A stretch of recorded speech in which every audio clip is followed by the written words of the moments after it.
All right, so I wanted to elaborate a little more on February 20th. Just figured this out today, so that's why I didn't put it in the previous videos. But February 20th is actually 220, and it is the 51st day of the year, and there are 314 days left. So 314, that's pi. That makes that makes total sense now. That's why February 20th is so special. It's a Pi Day. Also, the 220th day of the year is August 8th, which is 8/8, 88. So, I mean, that's pretty crazy. And the only reason I thought of that was um, the anti date or the mirror date, I guess, of February 20th is actually November 10th because there's November 10th is the 314th day and there's 51 days left. And I've done a ton of stuff in this because it's actually my birthday. But yeah, just found that pretty interesting. So Kurt Cobain was born on this day, and it's actually a Pi Day.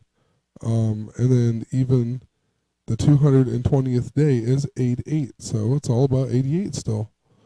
Also, February 20th adds up to 220. I talked about that before. It's the only day on the calendar that actually adds up to what it is. 220 adds up to 220. But the number 220 adds up to 239. And 2015 to the nation's independence, 1776, is 239 years ago. So, well, on July 4th this year, it will be exactly 239 years. That's pretty interesting. And then 239 is the 52nd prime number. And I've talked about that with Michael Jordan. Michael Jordan is 52, born in 63. And 1776 plus 88 is 1952. That's why 52 is so significant.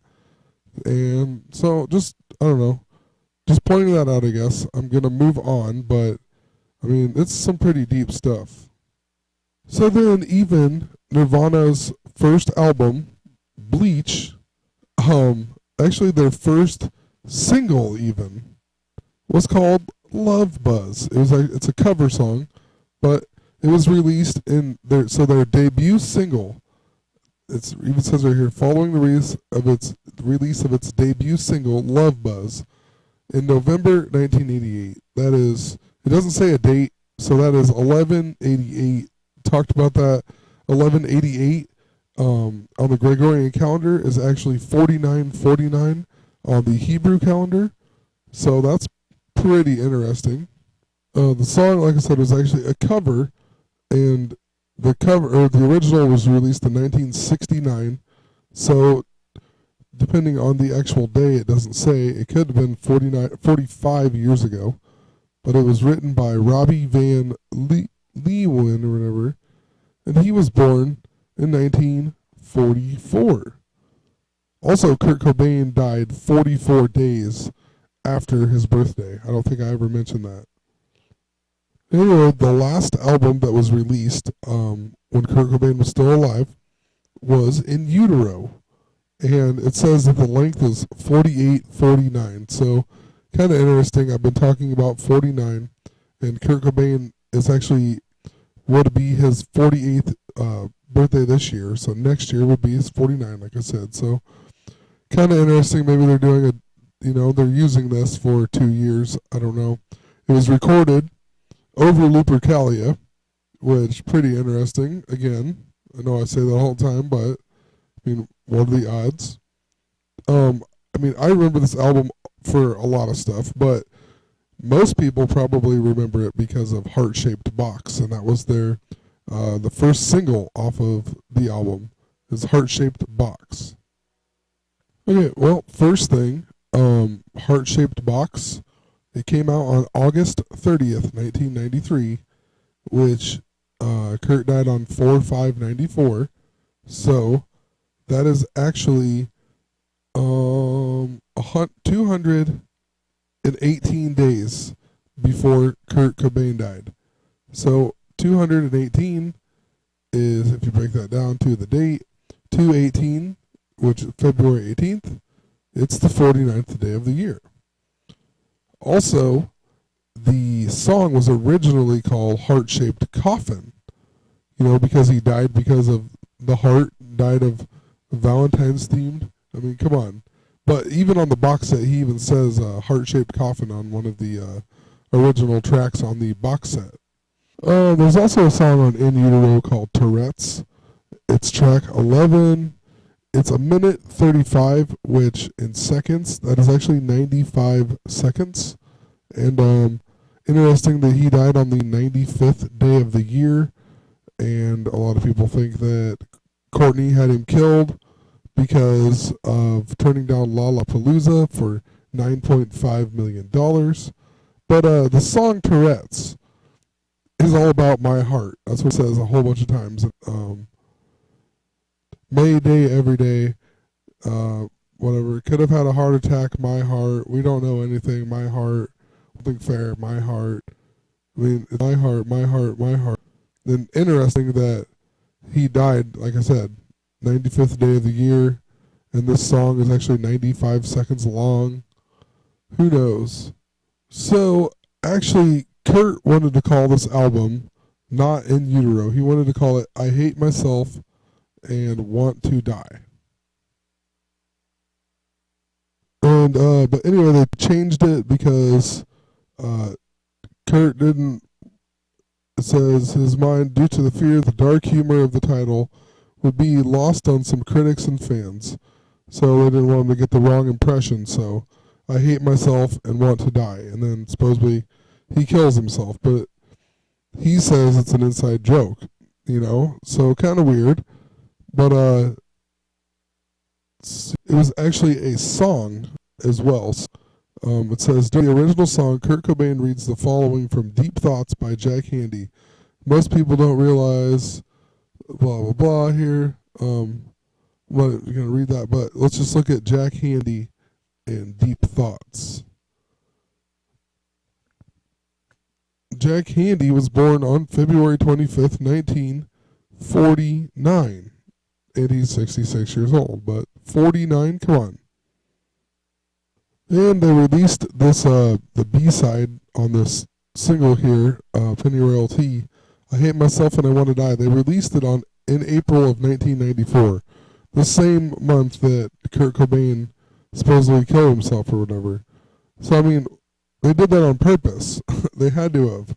They released it and then they had to recall it, So that way it made the story a hell of a lot better, that he committed suicide because he had that song. And then Courtney was calling the cops and everything. There was a couple other times where he supposedly tried to commit suicide before he actually did. I mean, and then they released this on purpose right before that happened. It had to have been. And I don't know why I'm just going to put this in here really quick. Dave Grohl was the drummer for Nirvana. He's also the lead singer of Foo Fighters. And last year they released, well, even funnier, it released on November 10th. They released their 8th studio album. November 10th is the mirror date of February 20th of Kurt Cobain's birthday. So that's pretty crazy. So it's all about pie, whatever. It even says here, on February 20th, 2013, at the Brit Awards, Grohl said he was flying back to America the following day to start work on the next album, which is their 8th album. And last year was a huge year where they completely exposed the 8s. And look at this, the album cover even. They have a bunch of hidden 8s in it. I mean, there's an obvious one right there. There's an 8 there. There's an 8 here. That was the whole point of it. They put 8s in it. Supposedly because it's their 8th album, and I know there was a whole bunch more stuff I've seen on other videos about the Foo Fighters and whatnot. Just wanted to just point that out really quick. I mean, pretty interesting, and then it actually came out on November 10th, which is a play on Kurt Cobain's birthday, and they even mentioned February 20th down here. Dave Grohl was even born on January 14th, 1969, So he just turned 46. He was 45. But January 14th, it adds up to 222. Okay, and also the song You Know You're Right. It says it was the last song recorded by the band before Kurt Cobain's death. And the song was actually recorded January 30th, 1994 at Robert Lang Studios in Seattle. But it says it was known from the bootlegged live version recorded on October 23rd, 1993 at the Aragon Ballroom in Chicago, Illinois. And okay, I talked about Chicago already a bunch of times with the 4-4 reference. Kurt Cobain is 114 is 44. Anyway, this place has a capacity of 4,500. So, also, 45 Valentines, whatever. 1926 was 88 years ago in last year. So that's kind of interesting. The address 1106 November 6th. That's 55 days until the end of the year. It's 66. Just all kinds of stuff with that. It says, according to legend, the secret tunnels under the nearby Green Mill Bar, Green 49, a Prohibition-era hangout of Al Capone, St. Valentine's Day Massacre. Come on. It is in Chicago, but still. Even you keep scrolling down here, it says live recordings on November 18th, 1994. So, well, there's your mirror of 49 again. November 18th is 1118. So 1118. It's a 888 with the 49. And the punk rock band Green Day. Green Day. Come on. Film their whatever. It doesn't even matter. It's just crazy that that's even put in there. So I thought I'd just look at Green Day for about 10 seconds here. First thing, I read the first sentence. It says, vocalist, guitarist, Billy Joe Armstrong. So I clicked on him. And he was born the same day as Michael Jordan, but it was a leap year that year, and that means it would be February 18th, basically. It's an extra day added on. So he was born on the 49th day of the year in 1972. Yeah, so it also says, and then they were formed just him and the bassist. And then they got a drummer later or whatever. And the bassist was born on May 4th, 5/4. 54 is love. Come on. Just ridiculous.